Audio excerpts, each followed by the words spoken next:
My name is Svagito. This is a spiritual name and it was given by Osho. So I'm a disciple from Osho since 1980.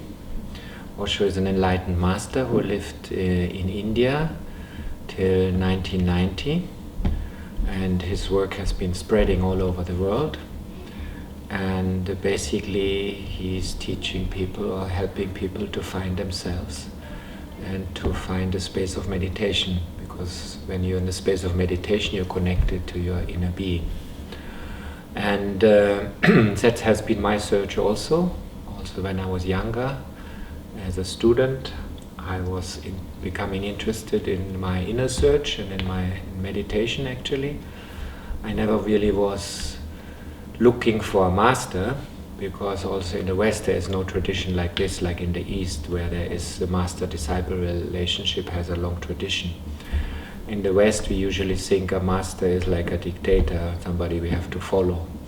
So naturally I was never so interested in a master, I was more interested in meditation. But on this search I found sannyasins. These are the people who are disciples of Osho, they are called sannyasins. And I met them and I did groups with them, and I found a certain, let's say, aliveness, lovingness in this group of people that I never met anywhere else. So I was very attracted to be with sannyasins and to learn about meditation, because traditionally meditation is a very serious business. You have to be serious, you have to be more sober, and it's quite serious. And here I learned that meditation is actually fun, that meditation is a playfulness, and it is a joyful journey, and it is a journey full of dance. And this is what I found with sannyasins. That's how I came closer to Osho, and then finally I found myself being a disciple of Osho. And then I understood that being a disciple doesn't mean you follow somebody, it simply means you follow yourself. So Osho was always against followers. He never appreciated followers, because followers are basically slaves. So it is not about following, it is just a master is more like a window to existence.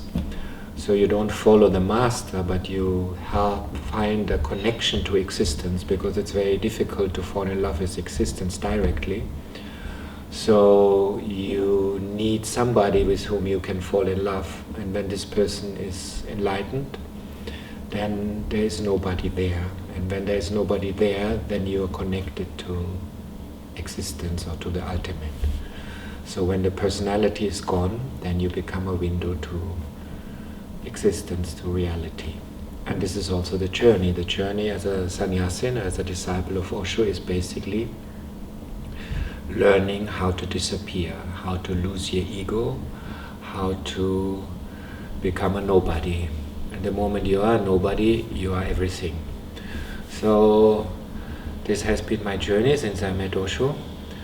And of course this is not an easy journey. Sometimes it has been very tough, because if you get a hit on your ego, it is not so pleasant. So Osho often said, I'm not giving you anything, I'm taking things away from you. So I'm taking things away from you that you think you have, but you don't really have. So the ego is like a phantom. It's like the feeling of I'm somebody is just an illusion. But as we believe to be somebody, when this illusion falls apart, in the beginning it is often painful. So on the journey I received many hits, and they were often not easy, and it's not so pleasant also. But of course, when you are ready to go through that and you're not giving up, then you come to a space where something really beautiful happens. So your heart opens, you find something that you didn't know even existed. So this has been my journey, and is still my journey. And I'm very grateful that I was able to meet a master like Osho, who is so multidimensional, who is not having a certain teaching or a certain way of teaching. He is very multidimensional. He can talk from this angle, from that angle, from this angle. So there are so many dimensions, like a rainbow. Like many other teachers, they have a teaching, they have a system. Osho basically is just responding. That's why he sometimes says to different people the opposite. So there's no teaching really, it's more a master-disciple relationship, it's more a transmission. The master transmits his experience to the disciple and helps the disciple to be open and available to maybe also make such an experience. So I'm very grateful I met Osho and I was able to go and to be guided in a certain way on this journey. I lived in many of Osho's communes and I learned a lot about myself and especially also about working with people, because I'm a therapist, I'm a psychologist, I studied psychology, but I'm very, very glad that I never went on the path of psychology, because this is not a great path in a way, because when you are a psychologist you don't learn how to work with people. You learn methods and techniques and actually you grow your ego. So after being with Osho some time, I learned how to work with people from a different space, where you become not an expert but more a friend who accompanies people on their journey, and you share your own understanding and insight. And some methods you also know, you have some expertise, you use that also, but essentially you share your own experience with people. So you make your own experience on your journey and then you share it with people. So basically it means you share love and awareness, and that's the only essential thing that counts on the journey. I am working with family constellation. This is a very well-known method all over the world now, where you learn to look at people not just as a person, but you see people in their system, in their family system, in their cultural system. That means you learn to see and understand people in their context, which is a very beautiful way to help you to open up to another person. Because you see, there is no other person, there is just somebody who is coming into this life and living his life in a certain context. And if you understand and see that, in a natural way your heart opens to that person.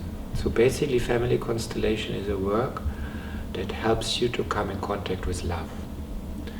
And it is a very simple method, because you use people from a group to become representatives, and then you put up a family system or any other system, and then you see the energy and the movements between these people, and you understand something about their deeper unconscious, and that helps you to come in contact yourself, and also the client helps you to come in contact with love.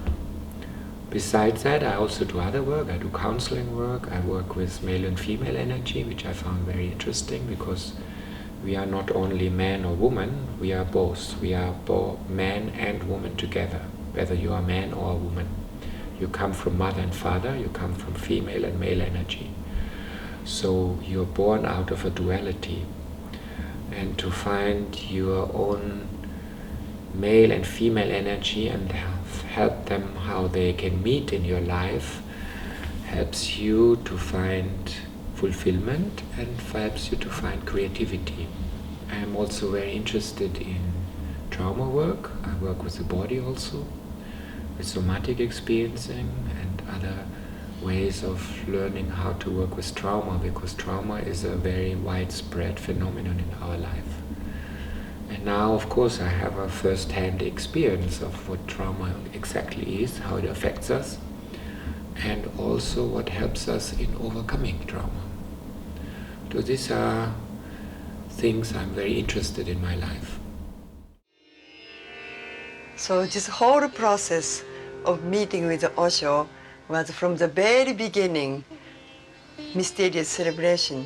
In a way, I was fortunate that I was brought by my friend without any input what Osho is all about.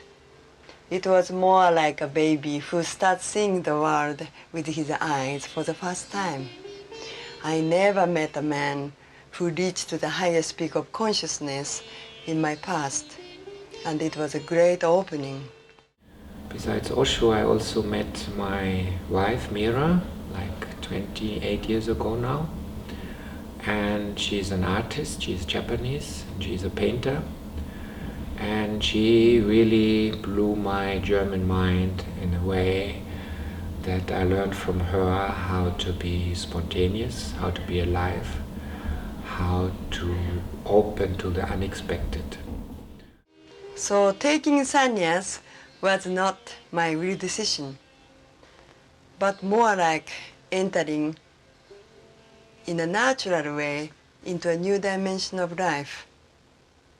And I remember still like yesterday that his hand touching my head was like a shower of light and love. And then he invited me to come closer to him, and I closed my eyes. "I have a present for you," he said. And I was given a mala and a new name. And he said, "This is your new name, Ma Anand Meera." Ma means mother, Anand means bliss, Meera means I don't tell you. You will find out on your own. And I think now I know what Meera means. Devotee, devotion to the truth. So I spent 25 years with her, and then 2.5 years ago she suddenly left the body in an accident, which was maybe the biggest trauma of my life. And I must say only love and meditation helped me to handle this shock that I had there. In this moment, for me, it's really needed to take a space and expand. It's a really great opportunity. I can't do things like this in my painting studio. Yeah? Its space is limited, and then there's no overflow of energy coming from existence, you know. So first, I dance, allow dance to happen, splashing colors, and then I can really see why they're so relaxed and so perfect. All the branches, overlap of the branches, all these things. So I do the play through throwing the colors and then let run color on its own. Yeah? And now I feel her and also Osho always with me. And I still feel guided by Osho and also by Meera on my way. So I feel very grateful that I could meet these two people in my life. And then if it's a big tree, I just push them. Take a big brush, go! And then of course, you go, when there is a push. And then invitation of the tree is happening, you really go with big movement. There's something in you becoming so strong. Once you really allow big tree to happen, in the expression, in the painting, the strength inside you, it's like from your sixth center, the tree is growing, And ultimately, tree means the roots, trunks, branches, and the leaves, and the flowers, fragrance to the sun, So this is a really very healthy way to learn your inner health through painting the tree. At the moment I'm also continuing Meera's work, which is I'm supporting painting and creativity courses together with Meera's assistant team. So I'm supporting Meera's work to continue and to spread, and also to take care of Meera's artwork, because she was a very famous artist and I have about 800 of her paintings. So I have a foundation in Germany and in Japan, and we are organizing exhibitions, and I make a museum for her work, and I support her work to spread around the globe, because in order to be alive you need to know how to be creative. Meera basically was the most alive person that I ever met besides Osho. She was very spontaneous. You would never know what she would do in the next moment. And she was not only an artist, because artists normally they withdraw into their studio and they paint alone. She also had a lot of love for people. So this is how she worked with people. She created, since 40 years she has been doing art and creativity courses and art therapy. And she helped people to find their creative impulse. She didn't teach people how to paint, but she helped people to find from where creativity is born inside of us. And she helped people to find that inner source of creativity, which is of course also connected to meditation. But it's not only being meditative in an ordinary sense, it's a question of being alive, finding your aliveness. And Meera was an expert in helping people to find this. Well, basically, there are always two things to consider. First is awareness. Awareness means meditation. Awareness means looking inside myself and becoming more conscious what I'm doing, why I'm doing that. And that is the art of going in. And that's what we learn when we meditate. Meditation basically means going inside, looking at yourself, not looking out. That is the primary thing. And the second thing, and that goes hand in hand, it's called love. Love is basically the only energy that moves us. Everything we do comes out of love, but often our love, we are not so aware of that. It is often an unconscious love. So we want to bring love to our attention, to our awareness, and we want to be in contact with love. Because the life can only be fulfilled if you feel love in your life. Without being in contact with love, your life is meaningless. And these two things grow hand in hand. As your awareness grows, you feel more love in your life. If you feel more love in your life, you become more conscious of what you're doing.